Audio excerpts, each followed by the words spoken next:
1919 நடந்த ஜாலியன் வாலாபாக் கொலை சம்பவம் இவரை மிகவும் கோபம் கொள்ள செய்தது. அன்று முதல் இந்தியாவின் சுதந்திர போராட்டங்களில் மிகவும் தன்னை ஈடுபடுத்திக் கொண்டார். பல போராட்டங்களில் காந்தியுடன் இணைந்து போராடினார். ஒத்துழையாமை இயக்கம், உப்பு சத்தியாகிரகம், வெள்ளையிலே வெளியேறு போன்ற இயக்கங்களில் கடினமாய் இந்தியாவிற்காக போராடினார். சிறைச்சாலை போல் தவச்சாலை இல்லை, தண்டனை போல் ஒரு தவம் இல்லை என்பதை தன் வாழ்நாளில் பல ஆண்டுகள் சிறையிலேயே கழித்தவர். இவர் சிறையில் இருக்கும்போது தன் மனைவி காசு நோயினால் பாதிக்கப்பட்டு இறந்த போதிலும் தான் அந்த இறுதி சடங்கிற்கு கூட போக முடியாதது அவர் இதயத்தை மிகவும் உடைத்தது.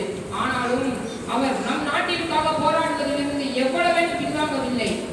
அவர் வெள்ளையனே வெளியேறு இயக்கத்தில் காந்தியுடன் சென்று கண்டிப்பாய் நம் நாட்டிற்கு சுதந்திரம் வேண்டும் என்று போராடினார்.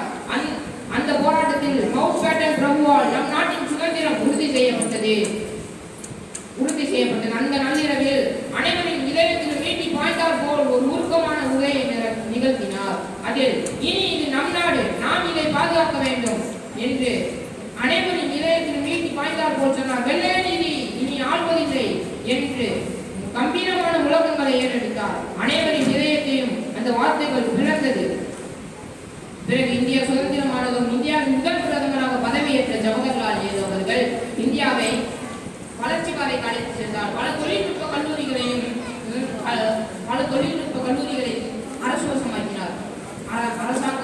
அரசாங்கத்தின் தொழிற்சாலைகள் மற்றும் பல நிறுவனங்களையும் தாரை பார்க்கவில்லை. நம் அரசாங்கத்திற்கும் நாட்டு மக்களுக்கும் பயன் தரும் வகையில் பலவற்றை செய்தார். கட்டாய தொடக்க கல்வியை தொடங்கினார். மதிய உணவு திட்டத்தையும் கொண்டு வந்தார். இவர் நம் நாட்டில் பல தீர்மானங்களை எடுத்தார். வெளியுறவு கொள்கைகளில் முக்கிய பங்கு வைத்த நேரு 1954 பஞ்சசீல கொள்கை சீனாவுடன் செய்து கொள்ளப்பட்டது. 1955 ஆப்பிரிக்க நாடுகளுடன் செய்து கொள்ளப்பட்டது.